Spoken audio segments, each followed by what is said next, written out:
Hello Honors 4th, welcome again in City Online Classes. So let's continue a lecture on the topic of the Prohibition of Benami Transaction Property Act 1988. As in last lecture we discussed that Section 3 prohibits the Benami transactions, which states that no person shall enter into a Benami transaction, यानी कोई भी व्यक्ति बेनामी समयवार में प्रवेश नहीं करेगा। तो व्यक्ति शब्द का तात्पर्य क्या होता है, व्यक्ति शब्द के अंतर्गत कौन कौन समाहित है, वो हम लोग सेक्शन 2 सब क्लॉज 24 में हम लोगों ने देखा कि उसको किस तरीके से परिभाषित किया गया है और उसके अंतर्गत कौन कौन व्यक्ति सम्मिलित हैं। तो अब यूज होता है no person shall enter into a benami transaction. तो ये बेनामी समयवार क्या है? तो बेनामी समयवार को पढ़ने से पहले यानी सेक्शन 2(9) में जो बेनामी ट्रांजैक्शंस को डिफाइन किया गया है कि क्या बेनामी ट्रांजैक्शन होता है, उससे पहले हम लोग देखते हैं कि व्हाट द मीनिंग ऑफ बेनामी, और फिर ट्रांजैक्शन क्या होता है, फिर उसका सब्जेक्ट मैटर क्या होता है, इसके पार्टीज कौन कौन होते हैं, और फिर लास्टली ये बेनामी ट्रांजैक्शन सेक्शन 2(9) में कैसे डिफाइन किया गया है। तो बेनामी का मतलब क्या होता है? तो benami is an Urdu word, it means without a name or no name. In this act the word used to define as a transaction in which the real beneficiary is not the one whose name the property is purchased. As a result, the person in whose name the property is purchased is just a mask of the real beneficiary. तो इस जो अधिनियम में जो बेनामी शब्द का प्रयोग किया गया है, इसके अंतर्गत यानी बेनामी का तात्पर्य एक ऐसे खरीद से है, एक ऐसे प्रॉपर्टी को आदमी परचेज करता है जो दूसरे के नाम पे करता है। सपोज डैट मैं इन्वेस्टर हूँ और मैं अपने पैसे से, मेरे अर्निंग से, मेरे सोर्स ऑफ इनकम से प्रॉपर्टी परचेज हो रहा है, बट वो प्रॉपर्टी मेरे नाम पे परचेज ना हो के किसी और नाम पे परचेज हो रहा है। तो वो कौन है? तो वो एक पर्सन है। हो सकता है कि वो सिंपली एक तरीके से क्या हो, ऐसा पर्सन हो जो अस्तित्व में ही ना हो, जैसे कि एकदम ही वो पर्सन हो सकता है जैसे कि फिक्सिशियस पर्सन, एक काल्पनिक व्यक्ति हो सकता है, या एक ऐसा पर्सन हो सकता है जिससे मैं मिला हूँ और मिलने के बाद अपनी प्रॉपर्टी उसके नाम पे मैंने परचेज कर लिया है, हम मेरे और उसके बीच में जो भी कॉम्प्रोमाइज हो। तो इस तरीके से तो ये बेनामी ट्रांजैक्शन, मैं अपने अर्निंग से दूसरे के नाम पे प्रॉपर्टी क्यों परचेज करता हूँ। तो इस एक्ट में जैसे कि आप जानते हो कि इस एक्ट को इसलिए न किया गया था to curb the black money. तो जो मेरी अर्निंग है, तो मैं अपनी अर्निंग इनकम टैक्स में शो नहीं करना चाहता, तो इसलिए मैं इनकम टैक्स से बचने के लिए मैं अपने ऊपर लायबिलिटी नहीं लेना चाहता, इसलिए मैं प्रॉपर्टी दूसरे के नाम पे परचेज करता हूँ, या ऐसे नाम पे परचेज करता हूँ जो कि व्यक्ति वो अस्तित्व में है ही नहीं। तो इसलिए इसको हम लोग क्या कहते हैं? बेनामी ट्रांजैक्शन कहते हैं, यानी बेनामी कहते हैं। अब बात आती है ट्रांजैक्शन से आप क्या समझते हैं? तो समयवार, लेन देन, यानी दो व्यक्ति जब आपस में लेन देन करते हैं। सपोज डेट अगर जो मैं बेनिफिशियल ऑनर हूँ, आई एम ए परचेजर, तो यहाँ पे मैं हो गया बेनिफिशियल ऑनर, यानी सेक्शन 212 के according I am a beneficial owner, और जिसके नाम पे मैं प्रॉपर्टी परचेज करता हूँ वो हो गया एक बेनामीदार अंडर सेक्शन 210। तो इस डिफिनेशंस को भी हम लोग देखेंगे कि who is benamidar and who is a beneficial owner.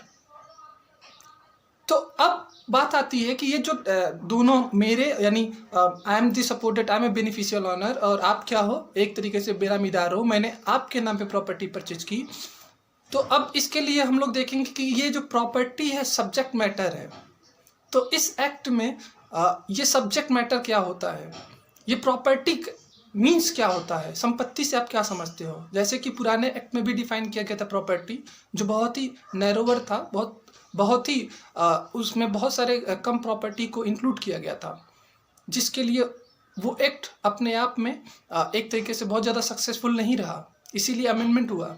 तो अब इस प्रॉपर्टी को बहुत ही वाइडर सेंस में अंडर सेक्शन 226 इस एक्ट में डिफाइन किया गया है। इनकम टैक्स का जो 231 है उसमें उसी के जैसे है, सिमिलर। तो इस प्रॉपर्टी वर्ड को हम लोग देखते हैं कि व्हाट प्रॉपर्टी मीन्स। तो कहता है property means any kind of assets whether it is movable और इमूवेबल, टेंजिबल और इंटेंजिबल, कॉर्पोरियल और इनकॉर्पोरियल। यानी कहता कि संपत्ति शब्द का अभिप्राय यहाँ पे धारा 226 के अंतर्गत सारे संपत्तियों को समाहित करता है, चाहे वो चल हो या अचल हो, चाहे वो मूर्त हो या अमूर्त हो, चाहे वो आपका कॉर्पोरियल हो या इनकॉर्पोरियल हो। फिर कहता है and also include any right और इंटरेस्ट और लीगल डॉक्यूमेंट और इंस्ट्रूमेंट और डॉक्यूमेंट एविडेंसिंग टाइटल टू और interest to in the property. तो यानी ये सिर्फ मूर्त अमूर्त चल अचल संपत्तियों को भी नहीं, इसके साथ साथ ऐसी संपत्ति को भी समाहित करता है जो एक हक या हित के रूप में, एक साक्ष्य के रूप में जो भी दस्तावेज है, जो भी विलेख है, जो भी आपके इंस्ट्रूमेंट्स हैं, विलेख और सारे लीगल डॉक्यूमेंट्स जितने भी हैं, उन सारे चीज़ों को भी वो इंक्लूड करता है। साथ साथ इट्स ऑल्सो इंक्लूड कहता है where the property is capable of conversion. अब प्रॉपर्टी अगर जो कन्वर्ट हो सकती है तो that converted form is also included in this definition. यानी उस संपत्ति को अगर जो सपोर्टेड कोई प्रॉपर्टी है और वो किसी और संपत्ति में क्या हो सकती है, कन्वर्ट हो सकती है, तो वो कन्वर्टेड फॉर्म भी इस डिफिनेशन के अंदर आता है। साथ साथ कहता है कि and also include the proceed from, तो द प्रॉपर्टी अगर जो उस संपत्ति से कुछ आय भी प्राप्त होता है तो वो आय भी संपत्ति माना जाएगा। तो बहुत ही वाइडर सेंस में इस प्रॉपर्टी को डिफाइन किया गया है। यानी ऐसी कोई भी प्रॉपर्टी जो इस अगर जो कोई भी बेनामीदार, सपोर्टेड बेनिफिशियल ऑनर बेनामीदार के नाम पे प्रॉपर्टी परचेज करता है, ये प्रॉपर्टी परचेज करता है, तो वो क्या होगा, बेनामी एक्ट के अकॉर्डिंग उस ट्रांजेक्शन को प्रोहिबिट किया गया है और ऐसी प्रॉपर्टी को अटैच किया जा सकता है। तो ये है सेक्शन 2 सब क्लास 26 का डिफिनेशन व्हाट इज प्रॉपर्टी। अब हम लोग देखते हैं कि प्रॉपर्टी समझ गए, ट्रांजैक्शन मतलब दो लोगों के बीच लेन देन होता है। तो यहाँ पे लेन देन किसके बीच में होता है, एक बेनिफिशियल ऑनर है जो प्रॉपर्टी परचेज करता है और एक जिसके नाम पे परचेज किया जाता है उसको हम लोग क्या कहते हैं, यहाँ पे बेनामीदार कहते हैं। तो अब जैसे कि सेक्शन जो है 2 और सब क्लास 8 डिफाइन करता है बेनामी प्रॉपर्टी। तो अब ये बेनामी प्रॉपर्टी सेक्शन 2(8) क्या डिफाइन करता है, तो कहता है बेनामी property means which is the subject matter of the बेनामी ट्रांजेक्शन। यानी बेनामी प्रॉपर्टी का तात्पर्य एक ऐसी संपत्ति से है जो बेनामी समयवार की विषय वस्तु हो सकती है, यानी जो होती है।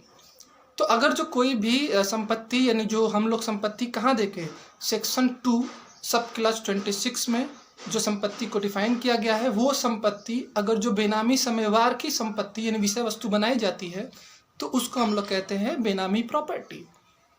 एंड कहता है इंक्लूड्स द प्रोसीड फ्रॉम, और उस संपत्ति में यानी बेनामी संपत्ति में जो विषय वस्तु है संपत्ति, उसके साथ साथ उसमें आय भी सम्मिलित है, उससे कुछ अर्निंग है और कुछ चीज़ें कोई इनकम जनरेट होता है, तो वो भी बेनामी प्रॉपर्टी होगी।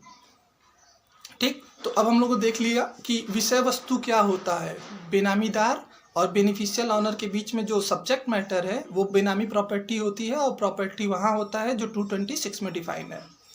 तो अब बात आती है कि जो ट्रांजैक्शन हम लोग देख लेते हैं कि जो शॉर्ट नोट्स है आपके लिए important, who is the benamidar here. तो एज पर सेक्शन 210 जो आपका डिफाइन करता है बेनामीदार क्या होता है, तो कहता है बेनामीदार मीन्स ए पर्सन और ए फिक्सिशियस पर्सन। यानी बेनामीदार का तात्पर्य धारा 2(10) के अंतर्गत बेनामीदार का तात्पर्य एक ऐसे व्यक्ति से है, यानी व्यक्ति यानी जो व्यक्ति हम लोगों ने कल देखा था 224 के अकॉर्डिंग कि व्यक्ति शब्द के अंतर्गत 6 लोग आते हैं, तो वो लोग उन लोगों से है। और ए फिक्सिशियस पर्सन या एक काल्पनिक व्यक्ति से भी है। यानी काल्पनिक यानी एक ऐसा व्यक्ति जो अस्तित्व में ही नहीं है, जो बेनिफिशियल ऑनर ने एक ऐसा नाम की एक ऐसे नाम पे प्रॉपर्टी को परचेज किया जो व्यक्ति अस्तित्व में ही नहीं है, तो वो यहाँ पे फिक्सिशियस पर्सन हो सकता है। कहता एच केस में भी, यानी बेनामीदार मीन्स ए पर्सन और ए फिक्सिशियस पर्सन एच केस में भी इन हुज नेम द बेनामी प्रॉपर्टी इज ट्रांसफर्ड, जिसके नाम पे बेनामी संपत्ति को क्या की गई है, ट्रांसफर की गई, हस्तांतरित की गई है। और held bye and include a person who lends his name, या एक ऐसे व्यक्ति से है, बेनामीदार का तात्पर्य एक ऐसे व्यक्ति से भी है जो बेनामी संपत्ति को धारित करता है या अपना नाम क्या हो देने देता है, लेंड्स हिज नेम, अपना नाम प्रयोग होने देता है, तो उस कंडीशन में वो बेनामीदार है। अब suppose that I am a investor, मैं अपनी अर्निंग गवर्नमेंट को शो नहीं करना चाहता, तो उस कंडीशन में जाहिर सी बात है मैं प्रॉपर्टी अपने नाम पे परचेज नहीं करूँगा, अदरवाइज इनकम टैक्स प्रॉब्लम हो जाएगा, लाइबिलिटीज बहुत ज़्यादा आ जाएगा। तो उस कंडीशन में मैं आपके नाम पे, आप बेनामीदार हो, आपके नाम पे मैं प्रॉपर्टी परचेज करता हूँ, तो आप मेरे साथ अग्री हो, आपने कंसेंट दे दिया है और आपके नाम पे प्रॉपर्टी परचेज हो गया, ठीक। या हो सकता है इट में भी पॉसिबल आप जानते ही ना हो कि मैंने आपके नाम पे प्रॉपर्टी परचेज कर रखा है, तो भी आप हो सकते हो, ये बेनामी ट्रांजेक्शन हो जाएगा, ठीक। या आप अलाउ करते हो कि ठीक है आप मेरे नाम पे प्रॉपर्टी परचेज कर लो, तो इस तरीके से ये बेनामीदार होते हैं। अब देखते हैं कि बेनिफिशियल ऑनर क्या होता है। एच पर सेक्शन 2 सब क्लास 12 में बेनिफिशियल ऑनर को कैसे डिफाइन करता है, तो कहता है beneficial owner means a person whether his identity is known और नॉट, यानी बेनिफिशियल ऑनर का तात्पर्य एक ऐसे व्यक्ति से है जिसके संबंध में जानकारी हो या ना हो, for whose benefit the property benami property is held by a benamidar, यानी जिसके फायदे के लिए बेनामीदार ने उसके संपत्ति को धारित कर रखा है। तो यहाँ पे बेनिफिशियल ऑनर कौन हो गया, एक ऐसे व्यक्ति, बेनिफिशियल ऑनर का तात्पर्य एक ऐसे व्यक्ति से है जिसके बारे में ज्ञात हो या ना हो, जिसके फायदे के लिए, जिसके लाभप्रद हित के लिए बेनामीदार ने उसकी संपत्ति को धारित कर रखा है, तो उसको हम लोग क्या कहते हैं, बेनिफिशियल ऑनर। व्हाट इज बेनामी ट्रांजेक्शन, तो एच पर सेक्शन 2 सब क्लॉज 9 बेनामी transaction means A transaction or an arrangement. तो ये जो बेनामी साम्यवार का तात्पर्य यहाँ पे एक बेनामी साम्यवार या कोई अरेंजमेंट है उससे है। तो इसमें 4 आपके क्लॉजेज हैं, first A B C D. तो इसमें हम लोग देखते हैं फर्स्ट जो कहता है कि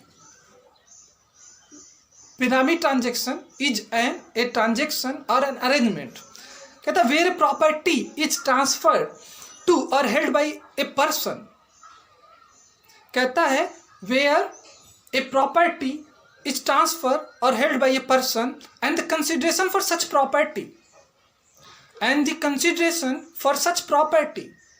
has been provided by or paid by some another person। तो यानी बेनामी साम्यवार का तात्पर्य एक ऐसे साम्यवार से है जहां पे एक व्यक्ति के नाम पे प्रॉपर्टी को परचेज किया जाता है या उसके द्वारा धारित किया जाता है। तो जिसके नाम पे परचेज किया जाता है वो कौन होगा, बेनामीदार। जिसके द्वारा धारित किया जाता है वो कौन होगा, बेनामीदार। एंड पेड बाई और provided by consideration by the another person. तो जो व्यक्ति क्या करता है, अपने धन से उस संपत्ति को परचेज करता है या जो दो कंसिडरेशन प्रोवाइड करता है उसको हम लोग क्या कहते हैं, बेनिफिशियल ऑनर। तो यहाँ पे सीधे सीधे है कि बेनामी ट्रांजेक्शन मतलब क्या होता है, जब एक व्यक्ति बेनिफिशियल ऑनर अपने पैसे से दूसरे के नाम पे, बेनामीदार के नाम पे प्रॉपर्टी परचेज करता है, तो उसको हम लोग क्या कहते हैं यहाँ पे, बेनामी ट्रांजेक्शन। फिर दूसरा कहता है the property is held for the immediate और फ्यूचर बेनिफिट डायरेक्ट और indirect the of the person who has provided the consideration. यानी कहता है ये जो पैरा है, the property is held for, यानी जो बेनामीदार उस संपत्ति को जो धारित करके रखता है वो क्या, या तो एकदम इमीडिएट या फ्यूचर डायरेक्ट या इनडायरेक्ट बेनिफिट के लिए, यानी किसके लाभ के लिए वो धारित करके रखता है, बेनिफिशियल ऑनर के लाभ के लिए वो अपने नाम पे अपने पास उस संपत्ति को धारित करके रखता है जिस पर्सन ने उसको कंसिडरेशन दिया था। तो कंसिडरेशन कौन दिया था, तो बेनिफिशियल ऑनर ने कंसिडरेशन दिया था उस प्रॉपर्टी के बदले। तो ये जो पैरा 1 है उसमें हम ये बेयर एक्ट में डिफाइन है 2(9) के अकॉर्डिंग, तो ये समझ में आ गया, बहुत इजी है। दूसरा कहता है कि कोई भी प्रॉपर्टी फिक्सिशियस नेम पे अगर जो परचेस किया जाता है तो वो भी क्या होगा, बेनामी ट्रांजेक्शन होगा। तो सपोज दैट एक ऐसे नाम पे प्रॉपर्टी परचेज की गई है, एक ऐसे व्यक्ति के नाम पे परचेज की गई है जो अस्तित्व में ही नहीं है। मैंने ही अपना नाम चेंज कर लिया और ऐसे नाम पे मैंने प्रॉपर्टी कर लिया जो कि अस्तित्व में नहीं, लीगल कोई एग्जिस्टेंस नहीं है, तो वो भी बेनामी प्रॉपर्टी होगा। या कहता है कि owner of the property not aware और डिनाइज। तो सपोज दैट मैंने आपके नाम पे प्रॉपर्टी परचेज कर रखा है और आप जानते ही नहीं हो कि आपके नाम पे प्रॉपर्टी परचेज है, या जब आप जानते हो कि आपके नाम पे कोई प्रॉपर्टी परचेज की गई है तो आप ऐसे संपत्ति के स्वामित्व से आप क्या कर देते हो, मना कर देते हो। तो सीधे सीधे आप गवर्नमेंट को मना कर दोगे कि ये मेरी प्रॉपर्टी नहीं है, तो उस कंडीशन में वो भी प्रॉपर्टी क्या हो गई, बेनामी प्रॉपर्टी हो गई। या नेक्स्ट कहता है the person provided the consideration is not traceable. जिसने उस संपत्ति को क्रय किया था अपने पैसे से वो ट्रेसेबल नहीं है, यानी पता ही नहीं चल रहा है कि उस संपत्ति को किसने परचेज किया था, किसने उसको उसके लिए कंसिडरेशन प्रोवाइड किया था, तो वो भी बेनामी ट्रांजेक्शन माना जाएगा। और ऐसे सारे प्रॉपर्टीज पे प्रॉपर्टी क्या गवर्नमेंट एक्वायर कर लेगा, अटैच कर लेगा। फिर दूसरी बात, अगर जो पता चलता है कि बेनामीदार और बेनिफिशियल ऑनर इस बेनामी ट्रांजेक्शन में इन्वॉल्व है तो एज पर सेक्शन 3 और सेक्शन 53 उनके ऊपर पेनल्टी भी इम्पोज की जा सकती है। जो टर्म है मिनिमम 1 ईयर और मैक्सिमम अप टू 7 ईयर, और जो 25% जो भी आपका fair market value of the current जो मार्केट वैल्यू होगा प्रॉपर्टी का, बेनामी प्रॉपर्टी का, उसके अकॉर्डिंग इम्पोज हो जाएगा। तो ये है सेक्शन 2(9) के अकॉर्डिंग बेनामी ट्रांजेक्शन यानी बेनामी समयवार। अब कुछ एक्सेप्शंस हैं, लाइक डेट जो आपका सेक्शन 2(9) का जो पैरा 1 है उसका एक्सेप्शन क्या है, तो हम लोग देख लेते हैं, इम्पॉर्टेंट है।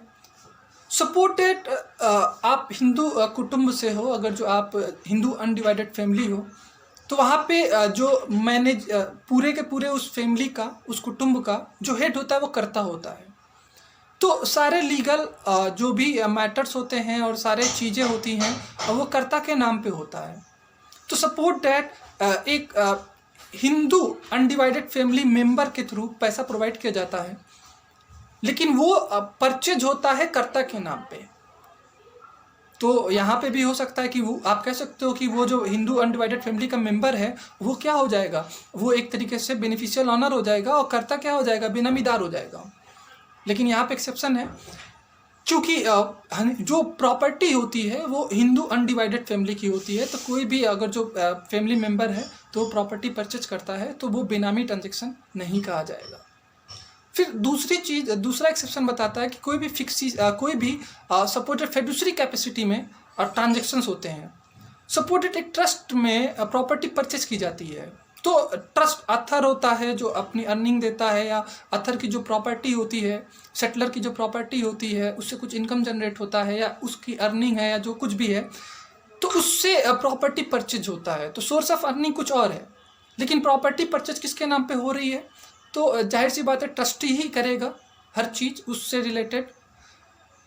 तो उस कंडीशन में ये भी ट्रांजेक्शन क्या नहीं होता, बेनामी ट्रांजेक्शन नहीं होता। ऐसे ही एग्जीक्यूटर अगर जो कोई प्रॉपर्टी परचेज करता है, या कंपनी का डायरेक्टर कोई करता है, या फर्म का कोई एजेंट करता है, या डिपॉजिटरी एक्ट में जो डिपॉजिटरी है वो भी अगर जो प्रॉपर्टी परचेज करता है, तो इन सारे एक्ट के अकॉर्डिंग वो ट्रांजेक्शन्स, वो परचेज क्या नहीं होगा, बेनामी ट्रांजेक्शन नहीं होगा, एज पर सेक्शन 29 जो एक्सेप्शंस हैं। फिर उसके बाद कहता है कि कोई भी सपोज और चाइल्ड है, अगर जो वाइफ के नाम पे और अपने चाइल्ड के नाम पे प्रॉपर्टी परचेज करता है तो वो भी बेनामी ट्रांजेक्शन नहीं होगा। तो यहाँ पे चाइल्ड बहुत ही वाइडर सेंस में है, यहाँ पे माइनर यूज नहीं है। तो चाइल्ड मीन्स मे बी वो 60 ईयर का भी हो सकता है, 40 ईयर्स का भी हो सकता है, या बिलो दी 18 ईयर भी हो सकता है।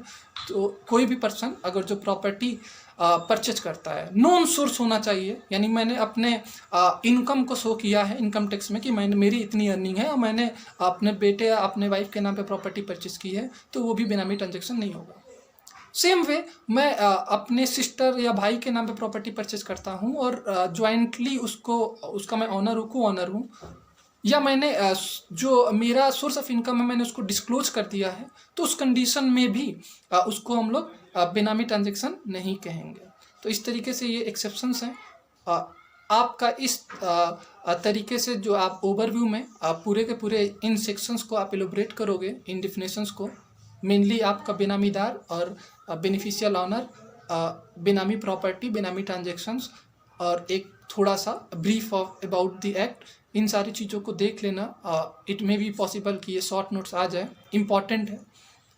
इसके अलावा एक और क्वेश्चन जो लास्ट ईयर पूछा गया था, इट मे बी पॉसिबल फिर से आए, जो इम्पॉर्टेंट है। लास्ट ईयर हम लोग लास्ट सेमेस्टर में हम लोग डिस्कस किए थे, फिर से एक बार और कर लेंगे कि जो भी रिलेशनशिप होता है section 41 of transfer of property act में, जो आपका ऑस्टेंसिबल ऑनर के थ्रू प्रॉपर्टी ट्रांसफ़र होती है टीपीए में, और ये जो बेनामी ट्रांजेक्शन है, तो उन दोनों के बीच में जो संबंध है और चीज़ें क्या हैं वो हम लोग डिस्कस करेंगे नेक्स्ट लेक्चर में। थैंक्स।